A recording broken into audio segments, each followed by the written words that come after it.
Sleep apnea is becoming more and more common as the prevalence of obesity increases.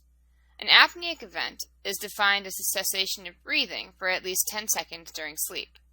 This leads to disrupted sleep and the classic presentation of daytime somnolence. When an apneic event occurs in obstructive sleep apnea, or OSA, which is the most common type, the respiratory efforts continue against airway obstruction. Here you can see that the airway is obstructed because of the tongue and the soft palate that close the airway. Because you have alveolar hypoventilation and hypoxia, you get secondary polycythemia from erythropoietin release in the kidneys, and pulmonary artery vasoconstriction in an attempt to shunt the blood with resulting pulmonary hypertension. So does this remind you of anything? It should make you think of COPD, where you see some of the same complications. You can also see right heart strain and the development of associated arrhythmias. So sudden death is a possible clinical presentation for patients with sleep apnea. In addition to daytime sleepiness, you get snoring and the patient's significant other witnessing the sleep apneas. These are the so-called 3 S's. When you see obese patients with daytime somnolence, you typically think of OSA. But these patients can have obesity hypoventilation syndrome separate from or in addition to OSA. This is also known as Pickwickian syndrome. How can you tell the difference? The arterial blood gas in a patient with OSA is usually normal. However, if you have obesity hypoventilation syndrome, you'll have daytime hypercapnia with a PaCO2 of greater than 45 millimeters of mercury. Central sleep apnea is less common and involves the absence of respiratory effort due to a failure of stimuli from brainstem command centers. You can see in this chart the lack of inspiratory effort during the apneic event. In other words, this is a neural issue and not a mechanical obstructive issue. What causes central sleep apnea? Well, things to keep in mind include narcotics, heart failure, renal failure, or a recent ascent to high altitudes. Obstructive sleep apnea is typically treated with weight loss, continuous positive airway pressure, or CPAP, or airway revision surgery. With central sleep apnea, you have to treat the underlying pathology, in addition to supportive care with CPAP. Let's do a flash quiz. What are the long-term sequelae of pulmonary hypertension? The answer is cor pulmonale and right ventricular failure. Step 1 respiratory case vignettes will often discuss lung physical exam findings. Here we'll try to identify the high-yield patterns that will help clue you into the diagnosis faster. Let's work through some scenarios together. If you hear decreased breath at one or both lung bases, especially with dullness to percussion and decreased fremitus, you might think pleural effusion. Remember, fremitus is a palpable vibration you feel with low-frequency vocalization. We'll talk more about pleural effusion later on. If you have a similar presentation but with tracheal deviation towards that affected side, you might suspect what condition? Atelectasis and bronchial obstruction, since you get tracheal deviation as the lung collapses distal to the obstruction. We'll talk more about pneumothorax soon, but this is a situation where you have a collapsed lung. This is really the only condition where you expect to see hyperresonance. See how the collapsed lung causes a hollow space in the chest cavity. In spontaneous pneumothorax, the trachea tends to deviate towards the side of the collapsed lung. With a tension pneumothorax, the tracheal deviation would be away from the side of the lesion because the trapped air on the side of the collapsed lung pushes the mediastinal structures, like the trachea, to the other side, as you can see here in this chest x-ray. Finally, if you have increased tactile fremitus, you should be suspicious of pneumonia or another consolidating process. Do you see the right middle lobe pneumonia in this x-ray? What would you expect to hear when you listen to the lungs? Late inspiratory crackles or bronchial breath sounds. Let's move on to lung cancer. Lung cancer remains the leading cause of death among both men and women. Suffice it to say, this topic is very high yield for step 1, and you're going to want to put a big star by it. Lung cancer may clinically present with cough, hemoptysis, and so forth, or it may show up as an incidental finding on chest X-ray or a chest CT. Metastasis to the lung is the most common malignancy that you'll find in the lung, and will commonly present as multiple lesions. Mets are typically coming from primary tumors in the breast, colon, prostate, and bladder. On the other hand, when primary lung cancer metastasizes, most frequently goes to the adrenals, the brain, the bone, and the liver. The complications and sequelae of lung cancer are pretty high yield, and the Sphere mnemonic does a pretty good job of summarizing them. They include superior vena cava syndrome, Pancoast tumor, Horner syndrome, endocrine, recurrent laryngeal symptoms, and effusions. Other than these conditions causing their own set of problems, why is it important to know these complications? It's important because they're often the first signs and symptoms of lung cancer. So if someone has ptosis, meiosis, and anhidrosis, as in Horner syndrome, and a cough, you may want to think about a lung mass. We'll talk more about these complications very soon. Okay, let's talk now about the different lung cancer types. As we go through the various lung cancers, keep in mind their typical location in the lung, whether or not they're associated with smoking, their associated symptoms, and histologic characteristics. Adenocarcinoma makes up about half of all primary lung cancers, so it's the most common one out there. It usually occurs in the periphery lung parenchyma, often at sites of prior injury or scarring.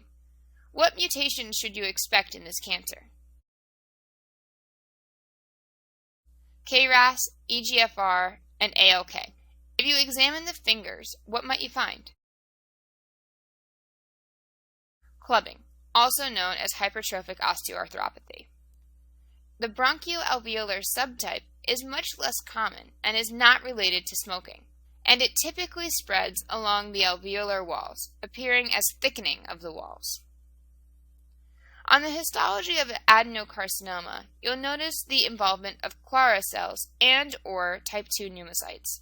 Fortunately, if you catch this form of lung cancer early, it can be surgically resected.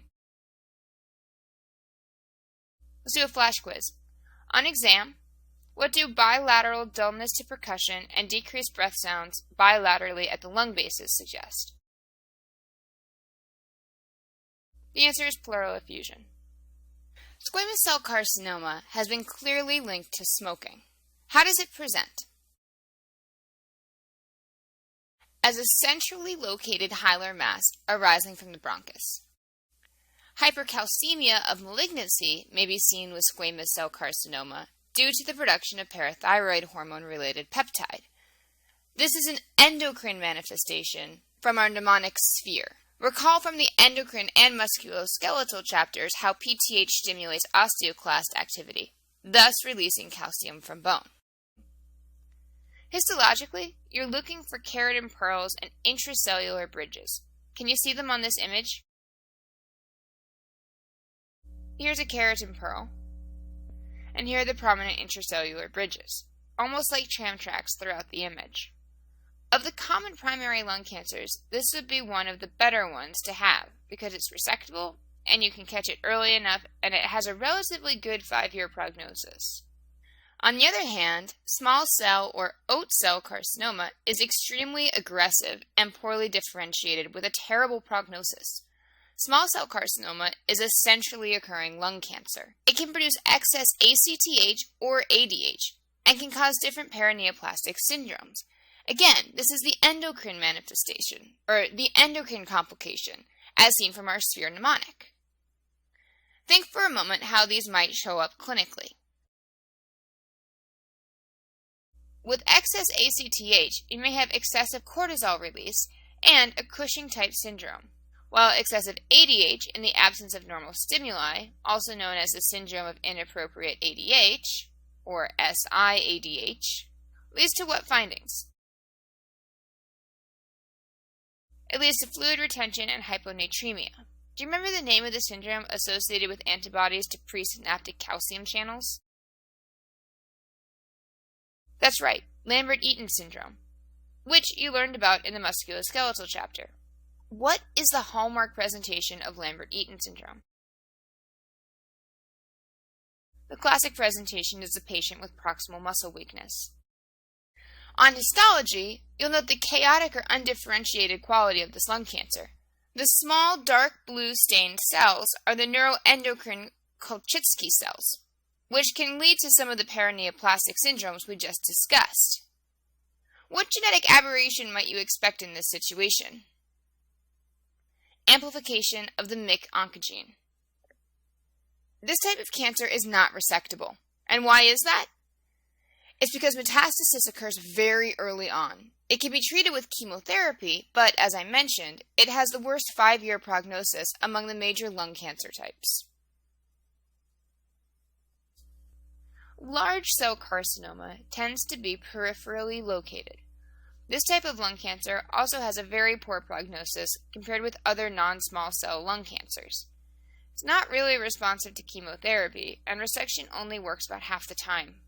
On histology, note the large undifferentiated cells and pleomorphic giant cells, thus the name large cell.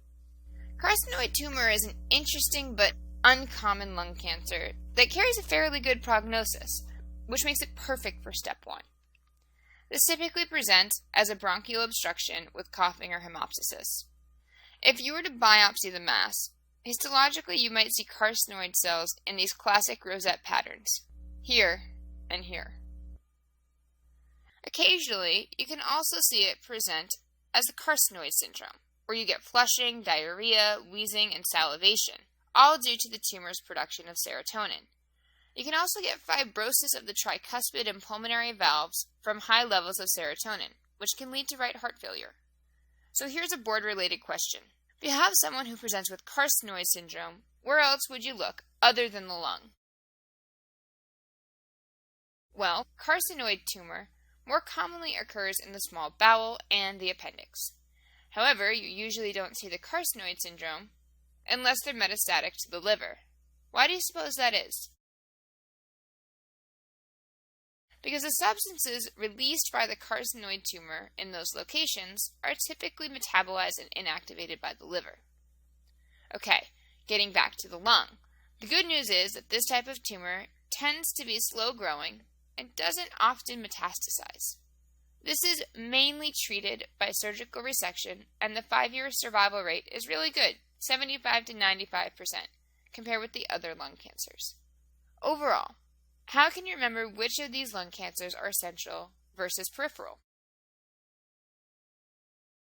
One way to remember them is that all of the lung cancers with the S sound, squamous cell, small cell, are central. Next, mesothelioma is a disease of the pleura, although it has been diagnosed as a disease of the peritoneum. Do you recall the related exposure for mesothelioma? Asbestos. Of course, the risk is multiplied with cigarette smoking. It is characterized by pleural plaques, thickening and effusions, and has a very high mortality rate. This is a chest x-ray of a 67-year-old man exposed to asbestos 40 years ago. What do you see? You can see large pleural-based masses in the right lower lung, with loss of right lung volume, likely due to scarring and atelectasis. This is a coronal reformat of a chest CT in a patient with left-sided mesothelioma. You can see the extensive pleural mass with contraction of the left hemithorax. On histology, you'll see stomoma bodies, which are laminated calcifications. These happen to be examples of stomoma bodies from meningioma, but they look very similar. Let's have a flash quiz. What do keratin pearls in a lung mass suggest? Squamous cell carcinoma. Pancoast tumor is a classic type of lung cancer situated in the apex of the lung. Here's an example of a Pancoast tumor that can be seen in the upper right lobe of this chest x-ray. These are typically non-small cell lung cancers. Why is that? As you might remember, small cell lung cancer tends to be centrally located.